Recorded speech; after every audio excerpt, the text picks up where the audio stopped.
Hello, friends, Romans and countrymen. Unusual way for me to begin a vlog, I know, given the lack of alliteration, but it's fitting.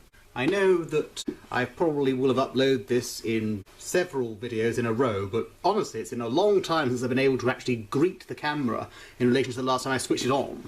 Feels so good to say as well. I realise before this even goes up that I will have made several attempts at beginning this video, which is why I may appear to jump about throughout the video and the lights may alter.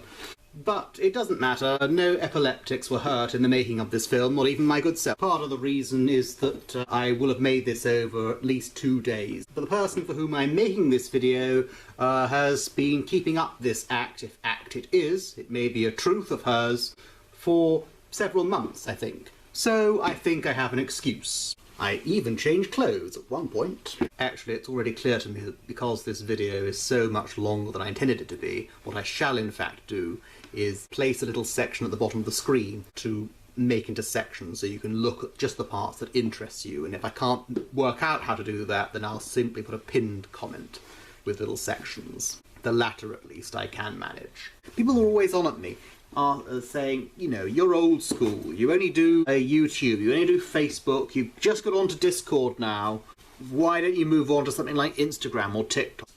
But there are a few things that put me off the idea of TikTok in particular, notwithstanding the fact that I don't like being pushed around by a load of oriental lefty thugs. And that is the fact that there's a bit of a weird thing going on amongst some of the TikTokers. Let me just show you what I'm talking about. You're telling me that you got an entire degree in classics and it never occurred to you that there isn't a single Roman document? I'm sorry, what? It always blows my mind talking to people who have invested their lives in the study of ancient Rome because y'all don't seem to realize it didn't exist. There are some, I'm sure, that are going to think I'm a bit late to the party on this. I hadn't seen it until quite late. I wouldn't normally. Was because, well, a lot of things got in the way, not least Christmas, COVID, and a few other things. My poor editing skills. The last time she posted a subject on this was in early January. This is mid-January. I'm probably going to have this up by. So it's still relevant. Opinion seems to be divided amongst certain people as to whether this woman is serious.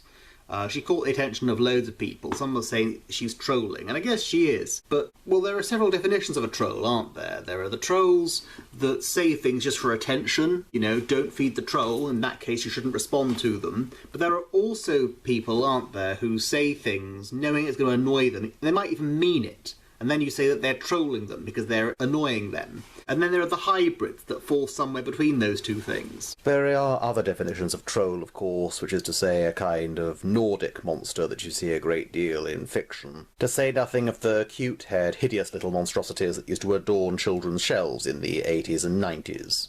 I don't believe she's either of these subspecies of troll, but of course, the possibility should never be ruled out. The only reason I'm wasting my time with this is really because I think now more than ever, when historical revisionism is at an all-time high, and people are closed in with cabin fever because of the pandemic and such, and people can reinvent their own history, and I've made other videos about how dangerous that can be, I think that we need to take a few things seriously. Because when it comes to conspiracy theorists, for every idiot who argues in bad faith, there are 3 madmen who act up for the right reasons in their own mind. You know, other people have responded to this woman in the past, scholars of the classics, scholars of history. They've done that far better than I ever could. What I shall be doing is focusing primarily upon how the Romans are fixated on my country specifically, because in case you couldn't tell from my accent, I am in fact British, and a lot of the things she concentrates upon were in Britain, and after all... Apart from the sanitation, the medicine,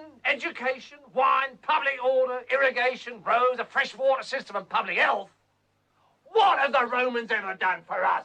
What indeed?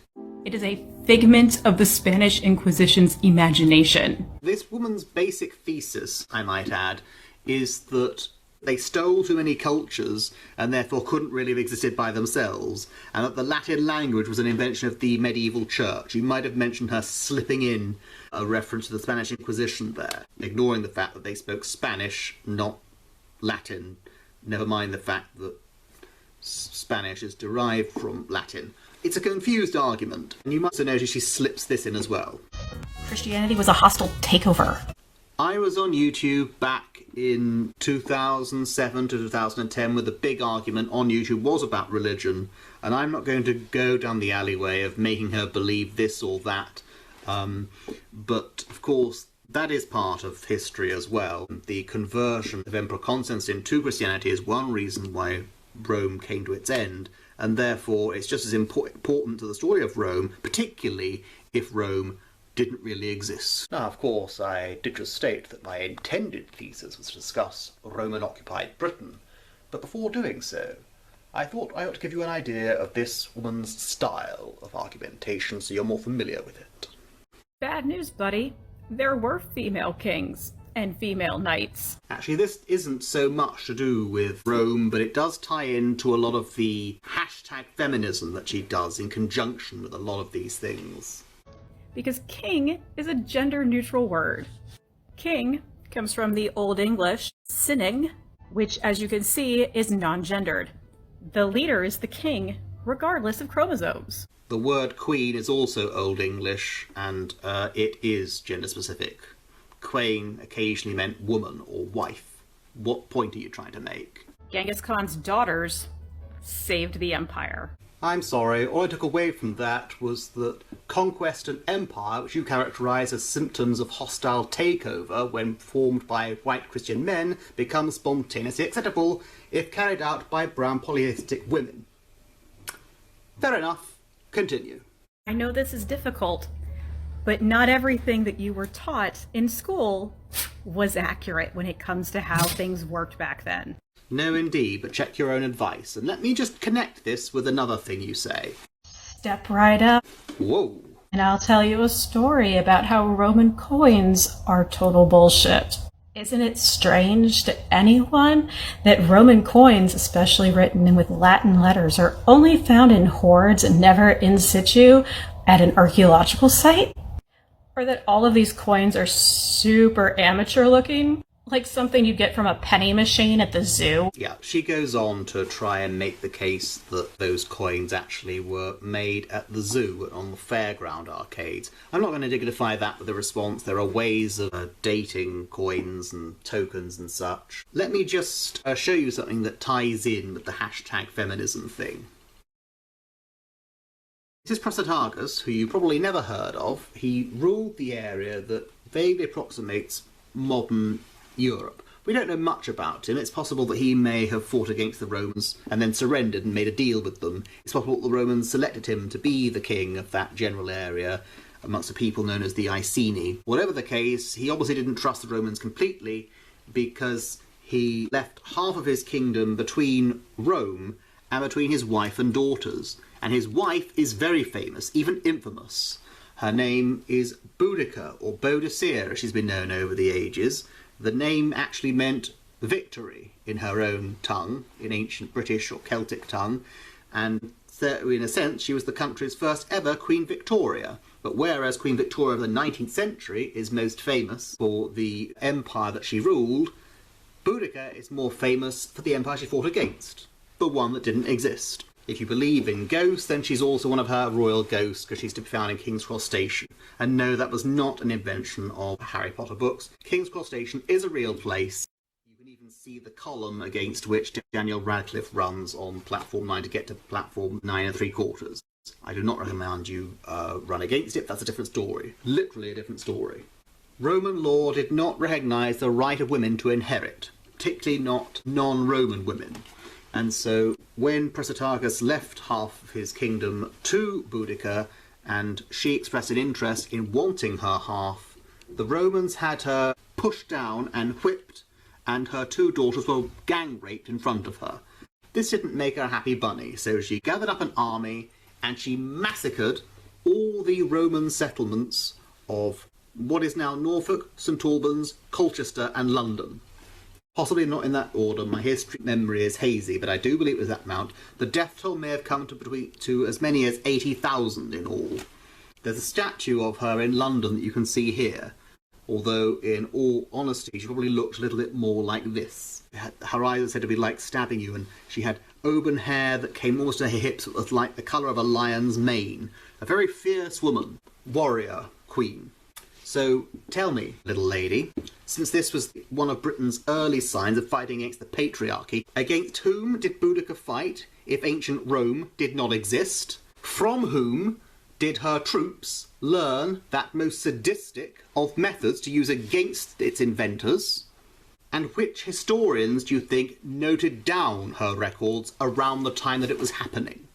By the way, you may be aware that it's not just the Romans that invaded Britain. There were also the Saxons and the Vikings, and they live on to this day, in such a thing as the days of the week, for example. Sunday and Monday are named after the Nordic deities for the very things that we call the sun and moon after them in English.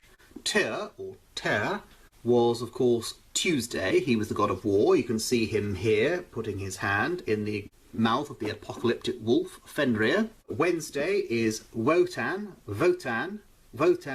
or Odin, Wodin, as he's variously known. Thursday is, of course, Thor's Day.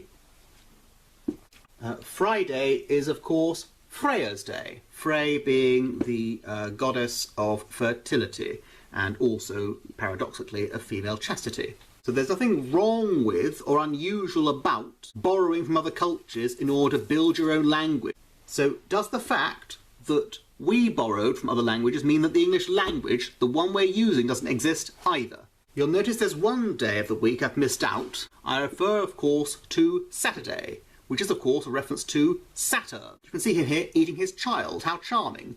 He's the lone remnant of the Roman invasion, which is quite an accomplishment considering it never happened. So that's something to consider for the moment. And while you're at it, you might also like to think of the months of the year as well, and see how various Roman names and titles live on in there. March is not so easy, but in French and also Spanish, Mars, the god of war. And in fact, in the French, Italian and Spanish days of the week, you can also see them there. So the question I'm really going to put to you after all this ramble is, if the Latin language is in fact a construction of the medieval church, why would they name such a high number of things after pagan deities? And what language do you think people spoke before the church came along? Now, I've just given you an idea of how this person argues and have managed to intertwine it with Roman Britain and, of course, British language. Therefore, let us go straight to my intended thesis. This is the first reference she makes to my great country. Hadrian's Wall cannot be proven to be of Roman construction. Yes, Hadrian's Wall. It's something that I had the privilege of seeing in person myself, and everyone that goes to the north of England should, if they can. Our opinion has been divided as to whether the Romans made it to keep what would soon be known as the English out of Caledonia, what we now call Scotland, or vice versa. What is certain is that it was the wall was intended as construction to symbolise one and all the might of Rome in Britain. Britannia. Latin name there, mark you. And it also kept the Roman soldiers busy constructing something. With that in mind, let's take a look at some of those famous inscriptions. The Great North Museum inscription is the most well-known, and it was found in the 1700s. And if you ask a Roman expert, this is what they'll say it says. The thing about Hadrian's Wall that makes it so enchanting, it would be less enchanting if people hadn't pillaged over the years and stolen bricks to make roads, but every so often you'll see a bit of carved stone, either in a church or a very, very old house, sometimes even with writing and carving. To know that a Roman soldier actually put that there all those years ago is really quite fascinating. But this lady has another take on that, and it's rather interesting to hear. Listen. The first thing that you need to know is that you cannot carbon date stone. No, but you can put a date on the minerals from which the stones are constructed, and there are loads of quarries from which the ingredients to make the stone appear to have come, which are consistent with the age of which Hadrian's Wall was made. But carry on. Again, I question the field's need for an optometrist. That's a G. Yeah, I know I said I wouldn't focus too much on language, but I am going to. The fact is, the letter G is a fairly comparatively recent addition to the alphabet, in the sense that the C as a k sound gave us G as a g sound. K and g. See how they sound similar when you say them in that way? G was descended from C. What you've shown there on that clip is a transitionary period between C and G. Or you're focusing at a point where the line between the two sounds and two letters was becoming blurred. There is a third possibility you've suggested, that you did that in another TikTok. Keep in mind, handwriting is individualized and letters don't look as clean as they do in a script online. Yeah, thank you. There's the Chester's Aqueduct inscription, which is a little sus. I'll show you the aqueduct.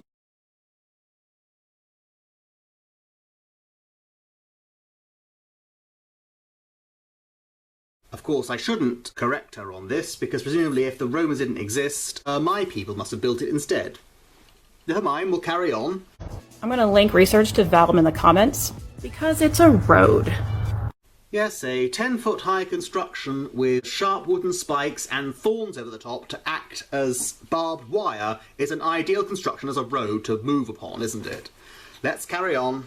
What about this temple is Roman and not just Greek? If her scorn of ancient Rome is already laughable, then her embrace of ancient Greece is no less healthy, in my view. Indeed, she seems fascinated by the Greeks. The letters are all written in Greek. In Greece, Greek.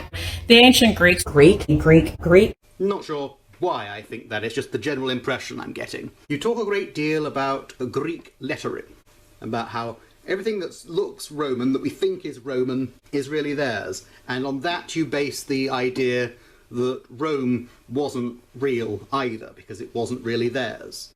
Shall I tell you what else the Greeks actually inspired, or who else it inspired? A certain individual by the name of Saint Cyril, who, together with Saint Methodius, took the Greek alphabet and made what is now known as the Cyrillic alphabet after him. It looks something like this. You may recognise it, yes, as something that is used throughout different parts of Eastern Europe and Russia. It's why they're known as the apostles to the Slavs. Should I have issued a trigger warning on the basis that I mentioned a churchy kind of thing? Stuff it, I'll carry on. I'm just wondering whether you're now going to make a series of videos explaining how medieval Russia did not exist either, given that they also borrowed heavily from the Greeks in order to make their alphabet. There's a Corinthian column, for God's sake. Oh, I know the answer to this one. My history of art teacher would love me for getting this one right. And I know I said at the beginning that I'd be focusing primarily on my country. I broke that rule somewhat when I made reference to lettering earlier. However, it's still relevant because such columns are still used all over the world. There are three most important stages of column within Greek art: Doric, Ionic, and Corinthian. Compare and contrast if you wish. The term Corinthian in this context is therefore used in relation to the style of the column from where it appears to have originated. It's not a reference to where the building is or where parts of it came from necessarily. They are so termed irrespective of who built them. Now let's return once more to my country, specifically in England's capital, London, which the entirely fictional Romans definitely didn't call Londinium. This is St. Paul's Cathedral. Come a little closer, you can see Corinthian-style columns on the outside. Here they are, once again, on the interior. Here are some again, on the archways around the spire, around the dome, and around the steeple. They don't become any less Corinthian for the fact that they happen to be in an English building, though I'm sure you have another series of conspiracy theory-laden TikToks explaining how the evil imperious Brits stole them all from Greece. Now, closer to home, from your perspective at least, and this will blow your mind somewhat, here is the outside of the United States Supreme Court, Corinthian outside, and Ionic on the inside. But I shan't dwell too long on this, because you've probably got another series of TikToks lined up to explain why American justice is a figment of the imagination as well. But if we have to stick with Greece, here you can see the modern Greek Parliament building, which is the ancient Greek palace. The columns outside don't cease to be Corinthian all of a sudden just because it happens to be situated in Athens rather than Corinth. any more than Gothic architecture ceases to be Gothic architecture just because certain Germanic tribes, the original Goths, didn't always make it. Because again, it is a reference to artistic style, not to geography. But from where do you think the Greeks got their idea of architecture? Have a look. Remind you of anything? Of course, the ancient Egyptians. Notice the similarities. On and off the columns. The influence. The impact. So much for architecture. Now let's discuss beliefs, philosophies. Because the Romans are known to have borrowed those from the Greeks also.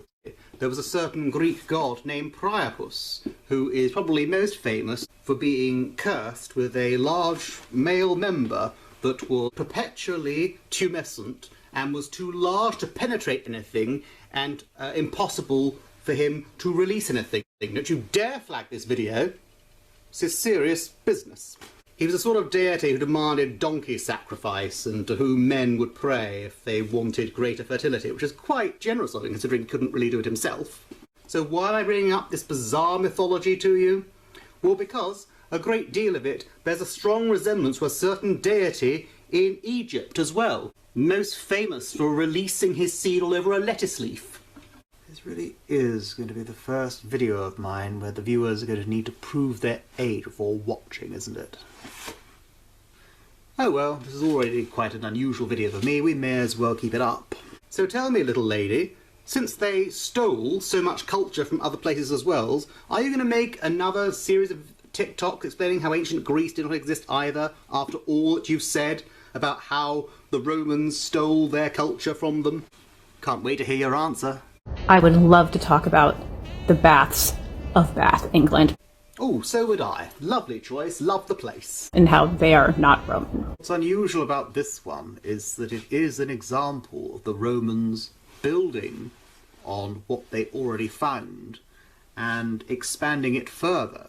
What some would call enriching an area, what you would presumably call spoiling an area or stealing it, which you would certainly do if it were a Greek site, but presumably, because it's in Britain, she can't bring herself to do it this time. You see, Bath, in Somerset, which is a very beautiful place even to this day, is a source of one of the only naturally hot springs, perhaps the only natural hot spring in the whole of England. Certainly it was the only one that was found at the time. And in an interesting contrast to the Boudica incident that I mentioned before, where the relationship between the Romans and the Brits was adversarial to the point of irrevocable, what the Romans found there was quite interesting. You see, the Brits who were already there had found that hot water can be good for you. It's not excellent to boil yourself, it's not good to overheat yourself, but in a similar way that you see in other places like Japan or Iceland, they did find the benefits of it. And at the time, in the British Celtic pantheon, there was a certain goddess by the name of Sulis. She was a mother goddess primarily, but they focused on worship around her near those hot springs, because mother goddesses in particular, and of wisdom as well, tend to focus around water in some way, perhaps because in a lot of cultures even now, and even for women that prefer birthing pools, there's a lot of association with water and birth and rebirth and all the rest of it.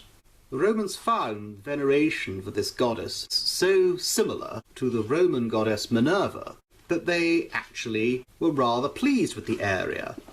They built the Roman-style baths around the general area, calling it the Aqua Sulis. Not the Aqua Minerva, but the Aqua Sulis, the water of Sulis, thereby combining worship with cleanliness. There is, as I say, evidence that the first Britons already used it in a certain way, but the Romans, with their advancement, was able to enrich that a little bit more.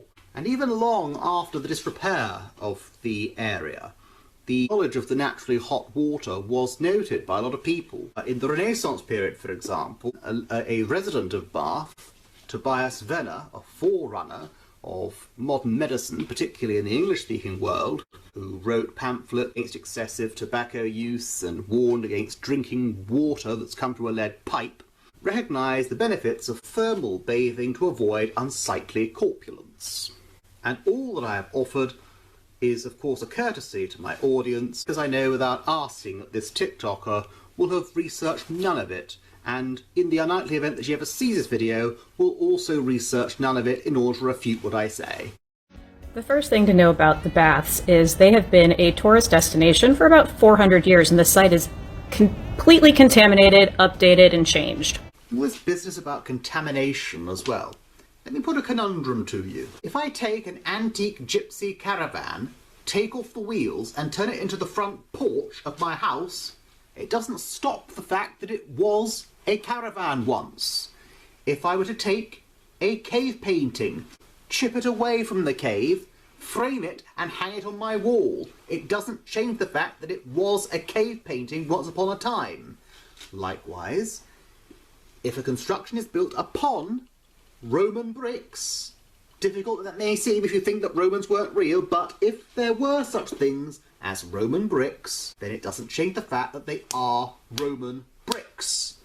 And neither does it change, and in fact, tell which parts of a building are oldest, no matter what you say to the contrary. I'm honestly having a hard time comprehending that a lot of my commenters in the past couple of days have basically been saying, but the church would never do that to white people. Yeah, another big thing of hers is denying that certain things existed just because straight white males were involved.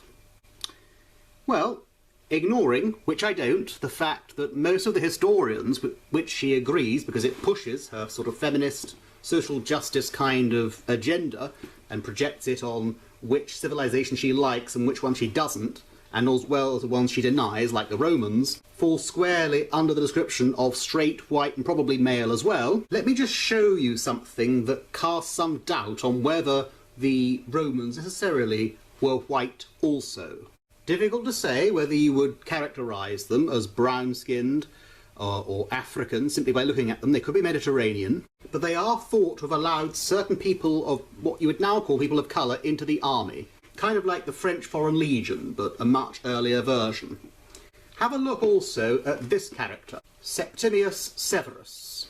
Now, he is known to have been born in Africa, one of the sort of colonies of Africa in Rome. Now, it's hard looking at him to say whether he truly was a black African, whether he was mixed. You've always got to take it with a pinch of salt, in the same way as medieval Moors. Some of them were black, others were from the Middle East and such, and so were brown, some were mixed. They had a vast array of different colours. But let me just ask you, if it could be proved that certain important rulers from ancient Rome were what you'd now describe as people of colour, would you suddenly start believing that ancient Rome exists? And what does it say about you, I wonder, if you would suddenly start accepting the historical accuracy of those ancient sources just because some of the people in them happen to be the right skin colour? So much for ethnicity. Let's talk about straightness. Let's look at a certain Roman emperor or empress. He may be an early version of what you'd now call gender dysphoria.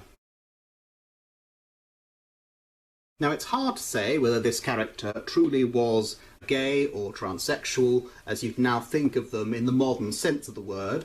A great deal of what we think we know about him was probably polemic. He was a foreigner. He was a teenager. He worshipped gods other than Jupiter and Juno. There was every reason for people to attack him scurrilously inside of the documents and so on. He was also circumcised, which was unknown to the Romans. They associated it with slavery and barbarism. He may or may not have engaged in child sacrifice, and he may or may not have smothered some guests to death with rose petals. You can't get a much gayer form of execution than that, I think you'll agree. Now, again, a great deal of the writings about him are probably fabricated, but I ask you, if you could prove that he really was a she, that there was a female Caesar that had the body of a man, but the soul or mind of a woman, or that he was really gay but a cross-dresser, or whatever, would you then accept the historical document and testimony of professional historians that say there really was ancient Rome? And again, what does it say about you if you would accept it just because some of them had the right sexual preferences? But you know who else were straight white men? You know what other early versions of people, most of the ones we know about, were also straight white men? Your precious Greeks. I say they were straight, they were kind of bisexual in some of their writings, but, you know, if they were bisexual, then they were gay half of the time and straight the other half of the time, which is even worse, isn't it? So they were white as well, yet you accept them, for reasons that you don't entirely make clear. I know this is difficult, but you cannot just take the word of old grey men who were doing an archaeology for the purpose of eugenics. Yes, more man-bashing here, obviously. And initially I thought her reference to eugenics was kind of hyperbole, but it appears not. Have a look at what she says here. As always, I will pin the link in the comments, but as you can see, in 1574, Trajan's market was torn apart to build a convent. No. But then where did this version come from? Again, from the official website. In praise of fascism. No. They're literally just tearing down people's houses to reconstruct the fantasy of Rome. No. I can't believe I have to say don't trust the fascists. No, I can't believe you put all these things together as an equation and came up with that answer. Now, it is of course true that Mussolini did in fact attempt to make friendly relationships with the Catholic Church at the time to try and hinder them from sympathising with Jews and such, so that the state and the government could become God, and it's also true that he tried to glorify the Roman Empire to try and justify why he wanted to conquer other lands the way other European powers at the time. That doesn't mean that because he went with a fictional version of Italy in his head and Rome, that empire he was fantasising about didn't exist. And that article isn't praising fascism, it's just telling you that these discoveries were made around about the time that Italy was under fascism. Failing that, it's also possible for evil people to get things right occasionally, even if they did it under disgusting, hideous and tyrannical regime. The Soviet Union, contrary to what you probably think, was a very terrible place to live. It doesn't change the fact that the Soviet Union wasn't at the first place to send a dog to outer space, if not a man to the moon. The scientists in post-Mao communist China who didn't think twice about scanning pregnant women so that they could abort the female fetuses and then sterilise her to keep the population down, whose impact is felt in China to this day, were highly unethical people.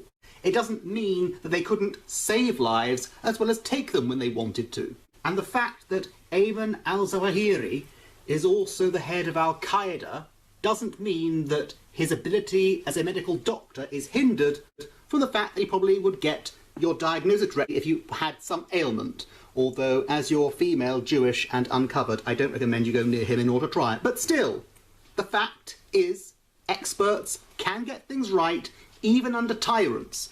The fact that the Nazis and that the fascists had experts on their side to justify things, and whose knowledge in the sciences were unparalleled, isn't disputed in any textbook, not even the ones that you choose to believe in selectively. I did see where everyone was asking me my opinion on the Roman mosaic they uncovered in England. Spoiler alert, there's nothing about that mosaic that's Roman. Let me guess. Greek again? Somebody keeps reporting all of my links as community violations. That does indeed sound reprehensible, and not something I condone if true. Next. There we go. By all means give us a thesis as to when the Greeks invaded Britain. What about this? Seems Roman to y'all. The fact that Romans built it? And the clothing does not exactly scream Mediterranean or Italian peninsula. That's because it was found in England, like you said. If you think of a Roman, I know they weren't real, but in the same way that you can envisage a dragon or a unicorn, think of a Roman in your head. You're probably thinking of a soldier, aren't you? Or maybe, if you prefer to think of women, you think of these sort of elegant robes or togas that women wore. But they probably dress quite differently. Much of that you probably get from films and such. How many times do you think of a Roman peasant, an ordinary kind of person? Not very often. So I think it's perfectly plausible that could in fact show a Mediterranean person, and if not, then it's an ancient Brit, but it doesn't matter. But at this point, as her TikToks progress, depending on whether she's mad or bad while she's doing this, she starts getting vaguely amusing if she's serious, to the point of where she's getting positively obscene if she's not. When you went to Pompeii, did you go on a tour and pay attention? Because Pompeii was rediscovered in the 1700s, and by the 1800s, it's where the 1% went to fucking party. Initially, when she made a reference to the 1% partying in Europe, I thought she was talking about how when the gentry, especially in England, but also elsewhere, used to go all over Britain. Lord Byron, for instance, is well known to have gone all across France and in Florence, Italy, to sort of basically do his thing with anything that moved. But it seems that's not what she's talking about either. We have not uncovered any more of Pompeii, really, since the original digging out. That Latin lettering is Victorian graffiti. Yeah, I believe when I mentioned Hadrian's Wall, I mentioned the various ways in which you can establish how old certain things, especially buildings and constructions, are. Let's go on. Hell, geologists have known for years that there's no distal tephra to even show that there was an explosion of Pompeii's volcano in 79 AD. Oh, really, madam? Like this lack of evidence here?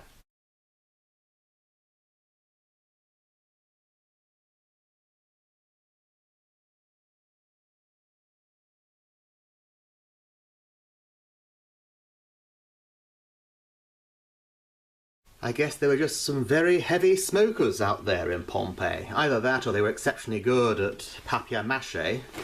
Carry on, love. You see, the problem with actually coming to my page and telling someone in my comments or me to Google something is that I will actually do it.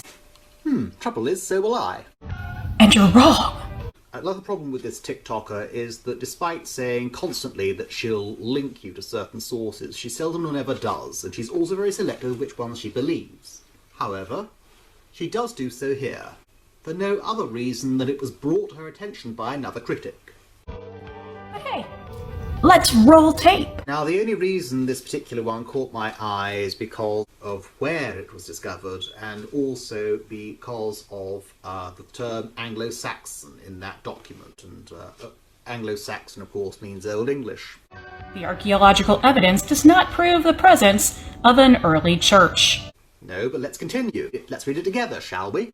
But it does confirm that the Anglo-Saxon monastery was preceded by a high-status settlement dating back to the 5th or 6th century, one with elite trading connections to the Eastern Mediterranean, i.e. the Romans. The refutations write themselves. But observe what comes next, wherein she combines the truth with half-truth, semi-truth, no truth, just to kind of push this narrative of hers.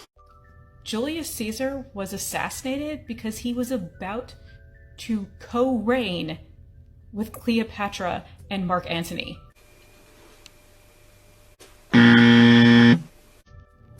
In 46 BCE, Cleopatra came to Rome with Caesarion, who was Julius Caesar's only legitimate heir.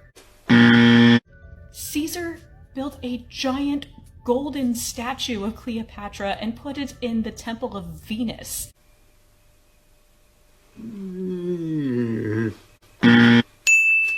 It's called the Venus Genitrix. He was associating Cleopatra as the mother goddess figure of the entirety of his line. She was literally still in Rome when he was assassinated on the Ides of March in 44 BC. They killed him because he was going to share power with a woman. But here the mask appears to slip, because in mentioning Julius Caesar, she seems to concede the fact that there was an ancient Rome, because otherwise, over what could he share power with a woman, if any of that were true? Is it proof of the fact that she knows that she's lying? Well, we'll see. As absurd as her entire position would appear to be, what follows reflects perfectly why I found myself hoping that she is in fact not being openly and deliberately deceitful. Do you guys not know what FGM is, and that the worst of it was invented by the Romans? Trigger warning, body horror? Yes, female genital mutilation is indeed a very horrific thing. Sometimes they sort of cut the outer skin of the clitoris, Other times they remove the clitoris entirely. Other times they remove both the clitoris and the labia, that is to say, the vaginal lips, and then sew up the remnants so that the girl's husband can rip her open again on her wedding night. Again, I ask that you don't flag me, but these gruesome details have to be mentioned if you're to understand what she's talking about. The Romans invented the word infibulation. It is true that the Romans did perform a form of body modification on women, but mostly on female slaves to stop them getting pregnant. They used to pierce them with a kind of ring to stop that kind of pregnancy.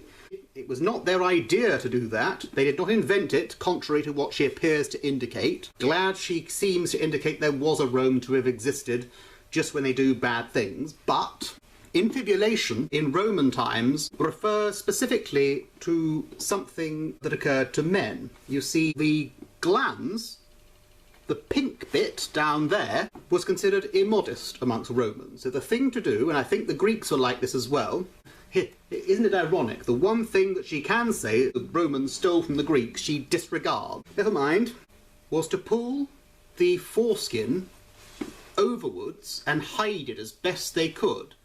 And when they did athletics, sometimes they'd even tie it in place with a piece of thread or a small band, just to preserve their modesty. Infibulation, to the extent that it concerns the Romans, is therefore a reference to the male genitals, not a reference to the female genitals as it is today. But carry on. These are the different types of FGM. The one that looks like an American football is infibulation. Yes, and that is a fairly accurate depiction of what each one of them looks like. Don't forget what the earliest secret sign that you were a Christian was. That's not a mutilated vagina, it's a fish. Look at it.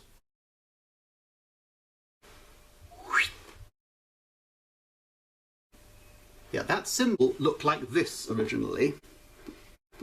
It was used in secret by early Christians. You still see it on the lapel to this day. There's a reason older men are surprised when they find out that women have 3 holes. And this is actually why I stopped watching her TikToks. This was as far as I could go, and at that it annoyed me so much I refused to look any further, and it made me hope that she is actually just thick and not just trolling. Because, notwithstanding the fact that if she's going to deny that ancient Rome existed, then she's coming dangerously close to genocide denial, considering all the people they killed, whilst she is entitled to dislike any religion she likes, to venerate or not venerate whatever she likes, and notwithstanding the fact that the people she says didn't actually exist persecuted people who wore that symbol when they found out who they really were, had them stoned to death, had them crucified, had them thrown to the lions for being who they were and believing what they wanted to believe, notwithstanding all these things. For her to trivialise that and make fun of all the different women and girls, the pain, the trauma, the near death that they went through on being cut down there, just to take a cheap shot at something she doesn't even believe in. If that is indeed what she's doing, then she is by far and away the worst advocate for feminism I have ever seen in my life. And believe me, I was on YouTube in the Gamergate years watching every single reaction video to bizarre wokery, every single one that was worth watching. And she's worse than any of them, if that is in fact what she's doing. I was, as I said, angered into not watching any more of her work. So, in order to not end on a dark note, where she's apparently making fun of female genital mutilation survivors, I'm going to try and end on a point of agreement. Anyone can critically think. People just process information differently. Reasonable theory. If you are told that you are incapable your entire life, you can start to believe it. Well, there's something in that. Anyone can use their critical thinking skills, and it's a requirement here. Couldn't agree more. And that is why I hope with all my heart that every person who wants to learn a little something from history moves 100,000 miles away from your TikToks. In fact, anyone who wants critical thinking at all should stay away from TikTok. I don't care what they say on the other side of the world. I don't care how much the youth love it. It's not the best place to find out how reality works. Neither's YouTube, actually, but sometimes it can be a little better, particularly now that YouTube is censoring a lot of dissenting videos, but that's for another video for me to criticise big tech in.